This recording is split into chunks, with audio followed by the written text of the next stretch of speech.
Good afternoon again, people. Hope you're all well today. Wednesday the 10th, 3 days off my birthday, incidentally. Big 6-0 on Saturday. This is a document that is from the NPCC, the National Police Chiefs Council, who basically set the rules for what they can do, what they can't. And it's on photography for bloggers, auditors, anybody that's filming in public as well.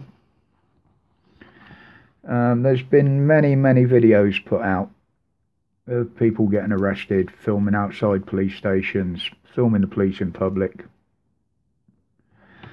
And I just thought you'd be interested in a few points. I won't go through it all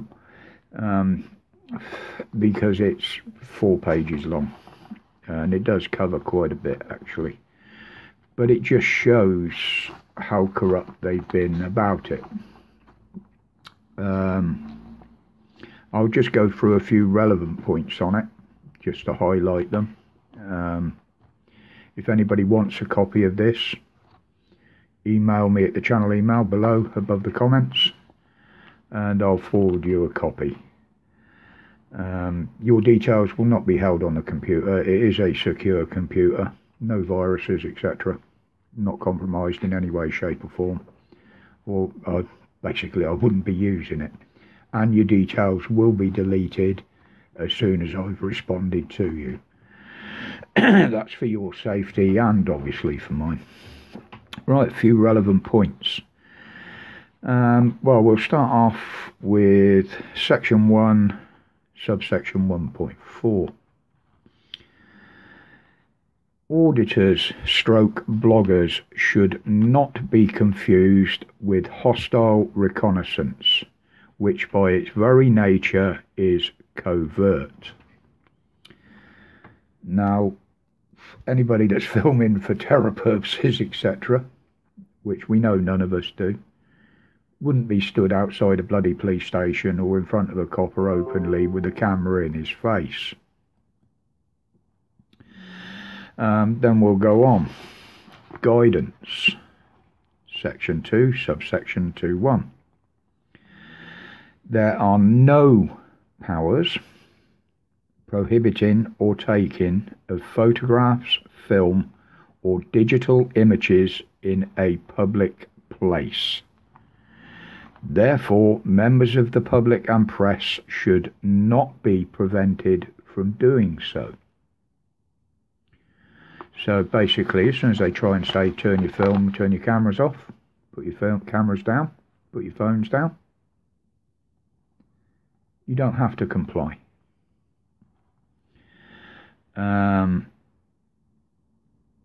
Unnecessarily restricting photography, whether for the casual tourist or professional, is unacceptable and it undermines public confidence in the police service.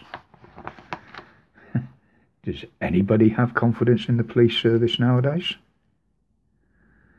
Notice they're using the word service, not force. And now this one is rather relevant. There was a film on YouTube of a well-known auditor. I won't give his name. I don't know whether he likes his name being put out. But this clearly states under that same subsection, once an image has been recorded, the police have absolutely no power to delete it or confiscate it without a court order. So when they say delete it or hand it over, sorry about the alerts coming in, tell them to go fuck themselves. It's there in black and white. They're not supposed to take it off you. And in the case of the auditor I'm speaking about, delete your footage. Incidentally, they even broke his phone as well while doing so. So there will be repercussions coming back on that, I can assure you. Reasonable suspicion. Well, what can you class as reasonable suspicion?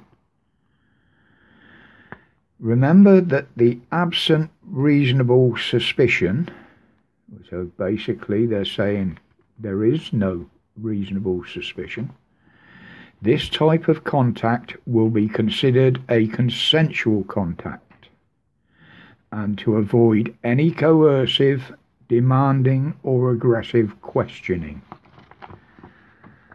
Well, every video I've seen, they've been aggressive, they've been demanding, they try and push you into things.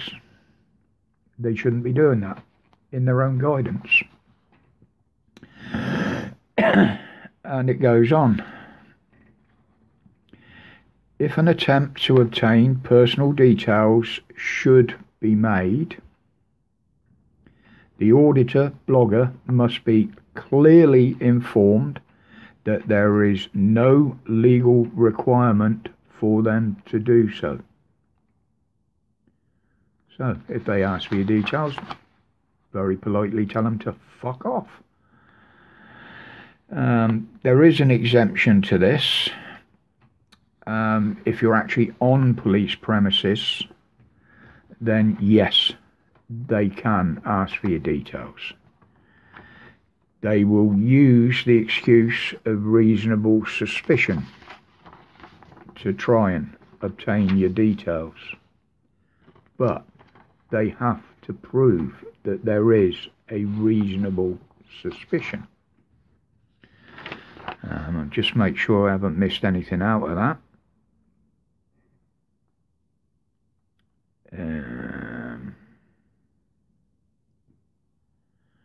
Because I know how my mind works, and sometimes I do miss things.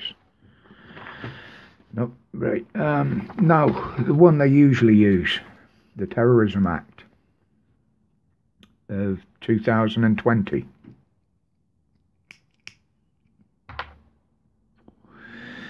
The uninformed ones will try and use Section 44 to obtain your details.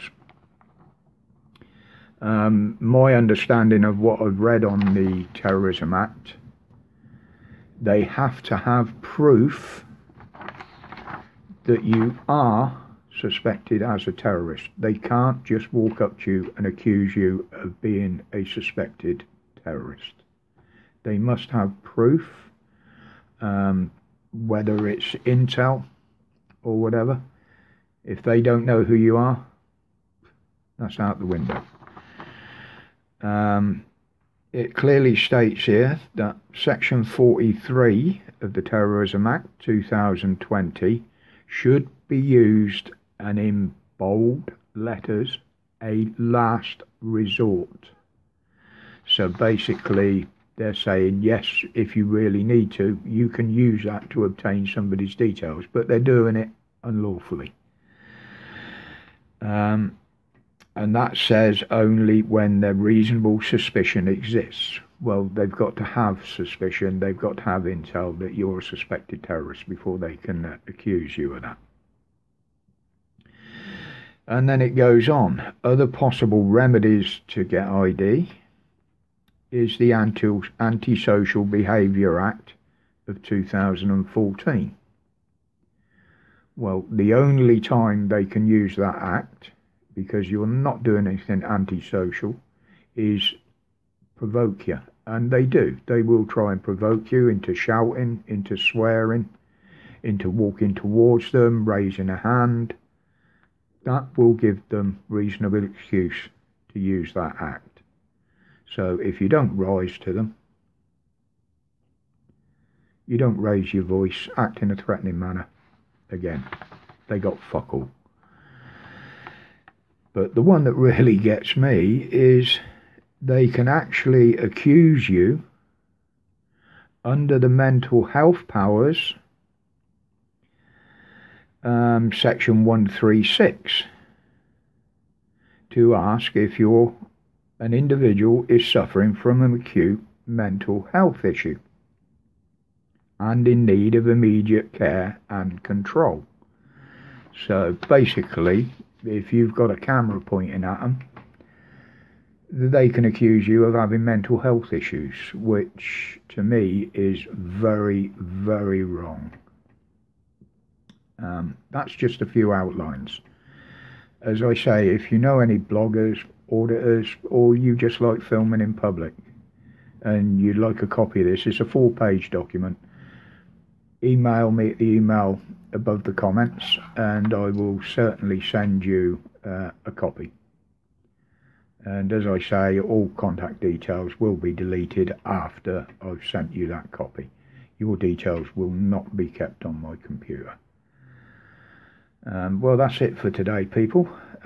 Just thought that might be of interest to a few of you.